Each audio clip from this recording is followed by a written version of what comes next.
नमस्कार माऊली, नमस्कार. अगं काय करतेयस? आजूबाजूला सगळा नातवंडांचा गोतावळा दिसतोय. वा वा वा वा. गोष्ट सांगतेस त्या ना? छान छान छान. माऊली, हे जे त्यांच्यावर तू संस्कार करतेस ना, ते फार अनमोल आहेत, फार अनमोल. या सगळ्याची किंमत त्यांना नक्की आज ना उद्या कळेल. आणि उद्या मोठं झाल्यानंतर ते तुझं नाव आणखीन मोठं करतील माऊली, आणखीन मोठं करतील. आणि हे सगळं सांगायचा उद्देश एकच आहे माऊली, की आपल्या थोर परंपरेचा, पूर्वजांचा आपल्याला कायम अभिमान असायला हवा. तरच आनंदानं आपण आपलं आयुष्य व्यतीत करू शकतो. माऊली, कर्णाची कथा तर आपण ऐकलीच आहे, पण आपल्याकडे असंही एक उदाहरण आहे माऊली, की ज्यांनी आपल्या पूर्वजांच्यासाठी सगळं आयुष्य पणाला लावलं. त्या राजाचं नाव आहे राजा भगीरथ. इक्ष्वाकू कुलाचा राजा होता माऊली तो. केवढं थोर कुल त्याचं, थोर. त्याची ही कथा. आज तो त्याच्या परंपरेला मानवंदना देत सिंहासनाधीश होतोय. महाराज भगीरथ यांचे आगमन होत आहे. हो, महाराज भगीरथ यांचा विजय असो. महाराज भगीरथ यांचा विजय असो. महाराज भगीरथ यांचा विजय असो. महाराज.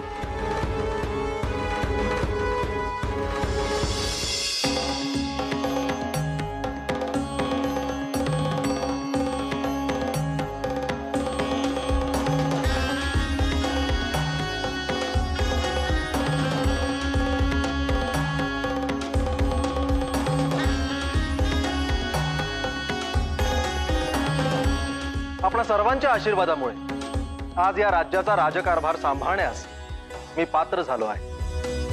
आजपासून या सिंहासनावरून केवळ जनकल्याणाच्या हेतूने मी माझे कार्य करण्यास तत्पर असेल.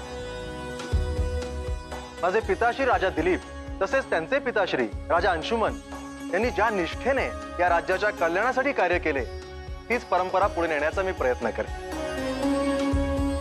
इक्ष्वाकू कुळाच्या थोर परंपरेचा वंशज म्हणून मी कार्य करेन. पुत्र भगीरथ आमची मुक्तता कर. पुत्र भगीरथ आमची मुक्तता कर. पुत्र भगीरथ आमची मुक्तता कर. पुत्र भगीरथ आमची मुक्तता कर.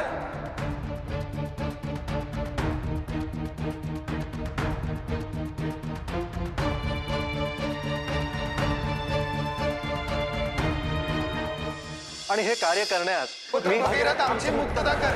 पुत्र भगीरथ आमची मुक्तता कर. पुत्र भगीरथ आमची मुक्तता कर. पुत्र भगीरथ आमची मुक्तता कर. पुत्र भगीरथ आमची मुक्तता कर. पुत्र भगीरथ आमची मुक्तता कर. पुत्र भगीरथ आमची मुक्तता कर. पुत्र भगीरथ आमची मुक्तता कर. पुत्र भगीरथ आमची मुक्तता कर. पुत्र भगीरथ आमची मुक्तता कर. महाराज, काय झाले महाराज? सर्व काही क्षेम आहे ना? नाही गुरुवर्य, नाही. माझ्या कानात आवाज घुमत आहे. कोणीतरी काहीतरी सांगू पाहत आहे, समजत नाही. तो आवाज मला अस्वस्थ करत आहे. तो आवाज मला अस्वस्थ करत आहे. महाराज,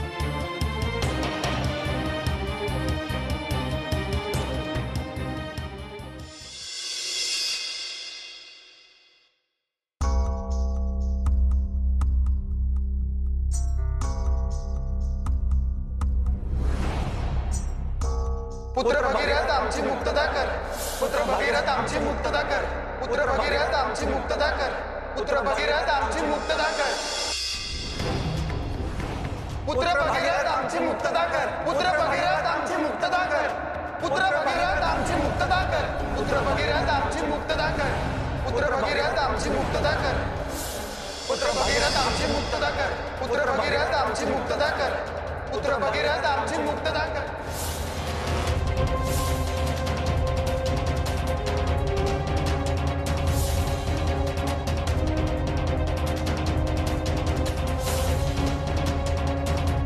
थांब पुत्र, तू कितीही ठरवलेस तरी तुला इथून पळून जाणे शक्य नाही.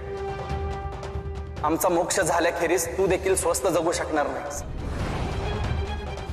आम्हाला मुक्त कर, आम्हाला मोक्ष दे.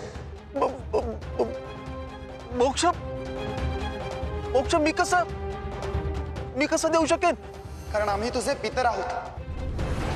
पितर? होय पुत्र, हे सत्य स्वीकारून तू तुझे दायित्व पार पाड. आम्हाला मुक्त कर, आम्हाला मोक्ष दे. नाही. पुत्र भगीरथ आम्हाला मुक्ती दे. पुत्र भगीरथ आम्हाला मुक्त कर. पुत्र भगीरथ आम्हाला मुक्त कर. नाही. पुत्र भगीरथ आम्हाला मुक्ती दे. पुत्र भगीरथ आम्हाला मुक्ती दे.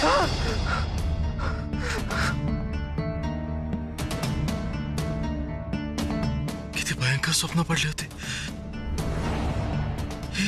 हे काय होते?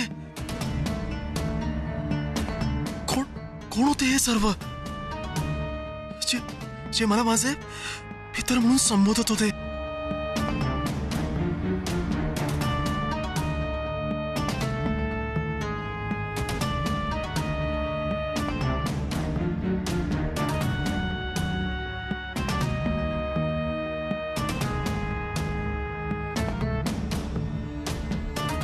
तू कितीही ठरवलेस तरी तुला इथून पळून जाणे शक्य नाही.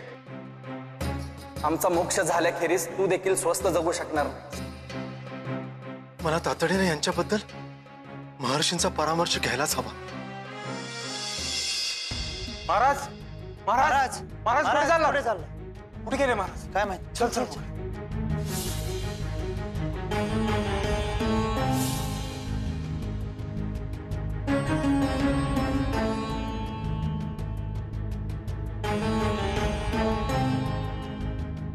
महाराज महाराज महाराज कुठेच दिसत नाहीयेत. चल तिकडे बघूया.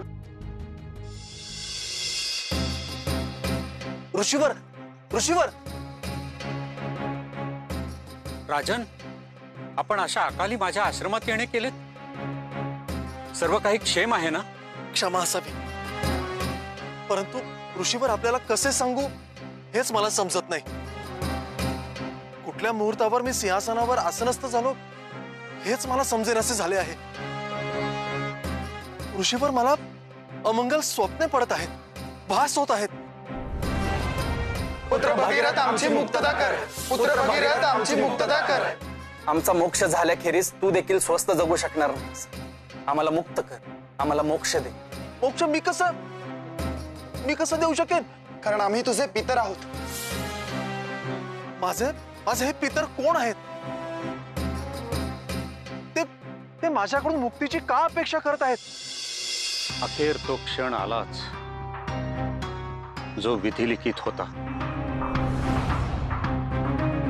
राजन, आपणास ज्ञात असेलच, आपल्या इक्ष्वाकू वंशाचे नाव सर्वत्र गाजले ते राजा सगर आणि त्यांच्या 60,000 पुत्रांमुळे. राजा सगर यांच्याविषयी मी काहीसे जाणून आहे. राजन, राजा सगर म्हणजे आपलेच पूर्वज.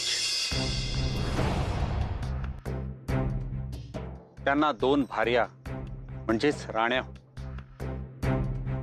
बरीच वर्ष झाली त्यांना पुत्रप्राप्ती झाली नाही, म्हणून राजा सगर आणि त्यांच्या 2 राण्या तिघेही जण हिमालयातील वनात पुत्रकामना तप करण्यासाठी गेले.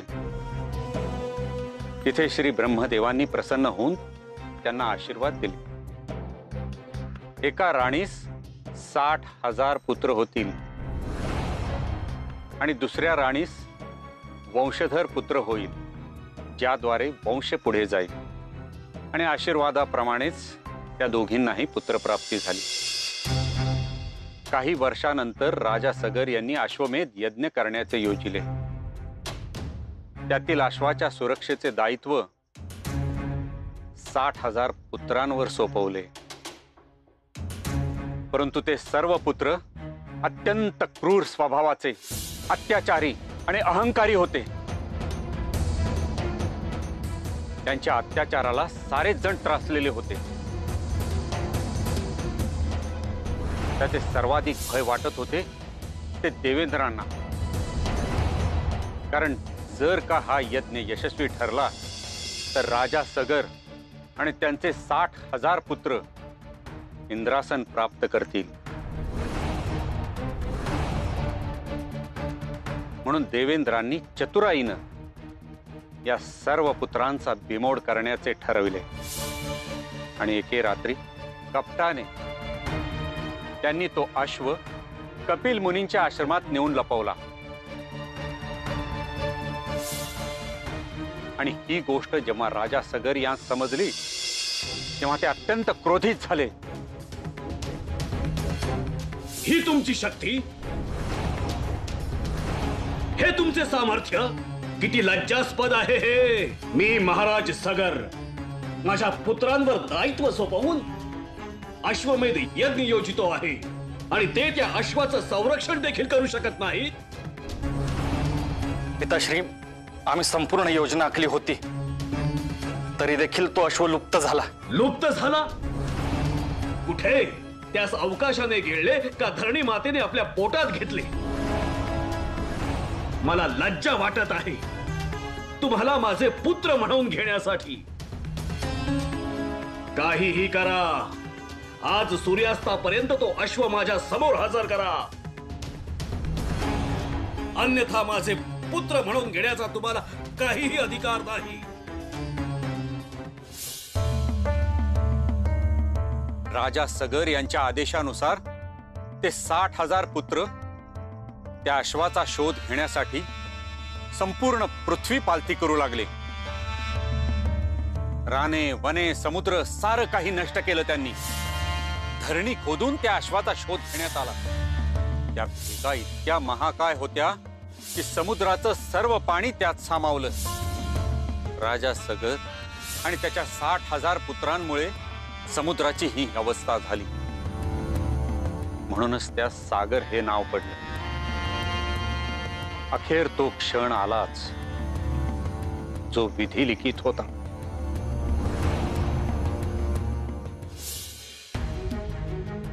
भ्राताश्री, संपूर्ण सृष्टी शोधली, आता केवळ एकच आश्रम शिल्लक आहे. मग प्रतीक्षा कसली करताय? पिताश्रींच्या आज्ञा लक्षात आहे ना? काहीही करून अश्व मिळायलाच हवा. आक्रमण!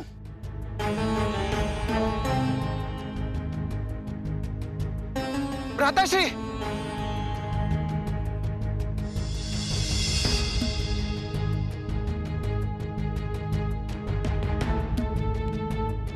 पाहिलेत, अखेर हाच आपला अश्व येथे सापडला. त्याने कोणी यास चोरून इथे आणले, त्यास कडक शासन झाले पाहिजे. भ्राताश्री, हाच चोर तपस्वीचा वेश धारण करून तप करण्याचं ढोंग रचत आहे.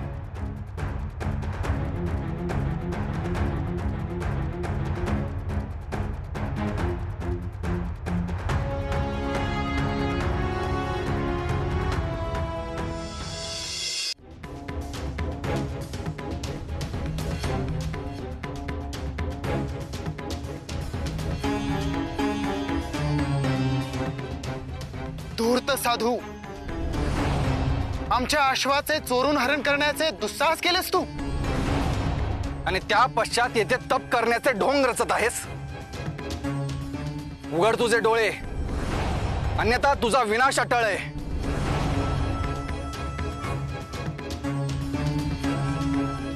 हा असं ऐकणार नाही. आत्ताच्या आत्ता याला दंड द्यावा.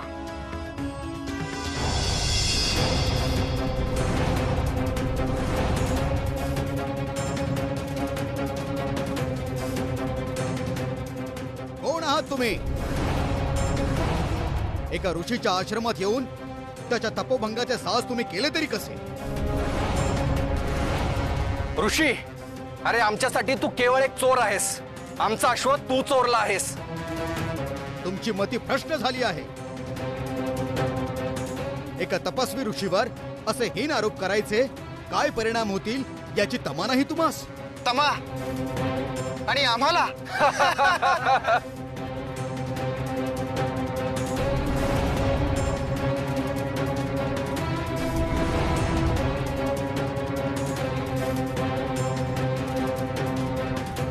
बघितलं, आम्ही 60,000 बंधू आहोत. संपूर्ण सृष्टीवर अधिराज्य गाजवण्याचं सामर्थ्य आहे आमच्यात. तू कशाचं भय दाखवतोयस आम्हाला? तुमच्या ह्या सामर्थ्याने तुम्हाला इतके अंध केले आहे की तुम्हा झालेल्या अहंकाराचे देखील तुम्हास भान नाही. मी तुम्हाला या क्षणी अग्नीने भस्म करतो.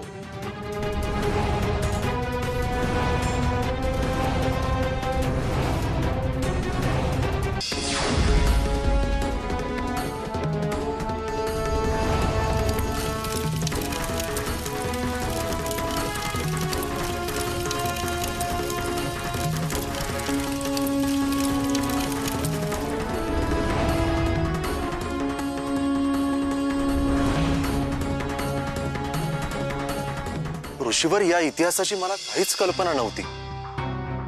राजन, आपल्या पूर्वजांचा असा दुर्दैवी नाश झाला, संहार झाला. म्हणूनच ते पूर्वज आता अतृप्त आत्मे बनून आपल्याकडे मागणे मागत आहेत. परंतु त्यांना मोक्ष मिळावा म्हणून मी काय करू शकतो? राजन, हे कार्य जितके महत्वाचे आहे तितकेच क्लिष्ट देखील. मी समजलो नाही ऋषीवर. माझ्या पितरांना मुक्ती मिळावी यासाठी मी सर्वतोपरी प्रयत्न करेन. आपण केवळ उपाय सुचवावा. उपाय आहे. आपण लक्ष देऊन ऐकावा. आपल्या पितरांना मोक्ष तेव्हाच प्राप्त होईल जेव्हा त्यांच्या राखेस गंगा नदीचा स्पर्श होईल. काय?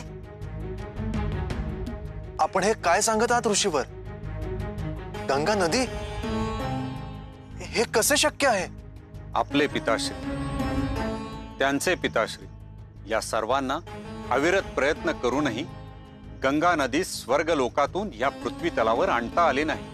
आणि म्हणूनच आपल्या सर्व पितरांना आजपर्यंत मोक्ष प्राप्त झाला नाही.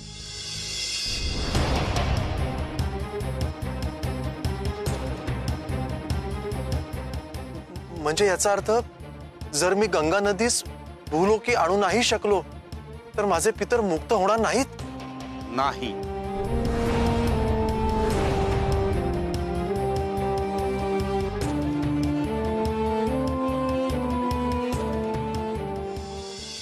पाहिलंच माऊली, ज्या भगीरथानं काही काळापूर्वी राजपद स्वीकारलं त्याला त्याच्या पूर्वजांनी कसं निशस्त्र केलं. ते पूर्वज देखील पापीच म्हणायला हवेत ग. त्यांचे शापित आत्मे त्याला आता त्रास देत होते. ही मानवी वृत्ती आहे माऊली, मानवी वृत्ती आहे. जेव्हा आपल्याला काही वाईट स्वप्न पडतात किंवा अघटित असे काही भास होतात तेव्हा एक संकेत असतो माऊली की आपल्या पूर्वजन्मी अथवा पूर्वजांच्या बाबतीत काहीतरी कलंकित घटना घडलेल्या असू शकतात. म्हणूनच माऊली, आपल्या पुराणांमध्ये आपल्या पूर्वायुष्याला फार महत्व आहे. आता बघावं हे लागेल की आपल्या शापित आत्म्यांच्या मुक्तीसाठी भगीरथ काय पाऊल उचलतो ते. बघूया पुढल्या भागात. तोवर उतू नका, मातू नका, घेतला वसा टाकू नका.